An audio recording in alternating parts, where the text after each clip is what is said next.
কি রে, কি রান্না করবি আজকে? রান্না তো করবি তুই, আমি তো শুধু সবজি কেটে দিচ্ছি। তুই যা রান্না করিস মনে তো হয় ভাতের সাথে আঙুলগুলো চিবিয়ে খেয়ে নি।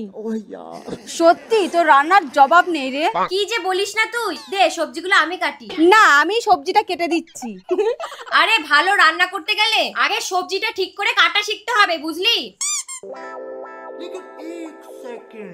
এই দিদি, আটাটা একটু মেখে দিবি? জানিস তুই আটা মাখলে রুটিগুলো কি সুন্দর ফোলে আর নরমও হয়। এটা হাতের জাদু, বুঝলি? সবাই পারে না। তুই বস, আমি আটা মেখে রুটি করে নিয়ে আসছি। ইস, কত বাসন রয়েছে, কি করি?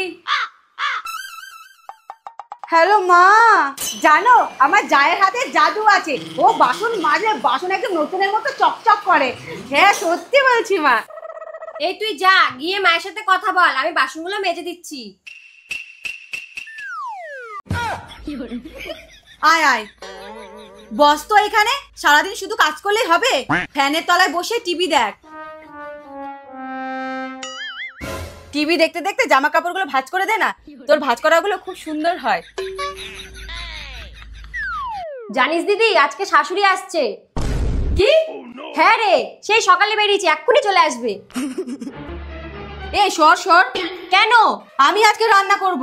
কেন? তুই তো বলিস আমি রান্না করলে ভালো হয়। তাই বলে কি আমি রান্না শিখবো না?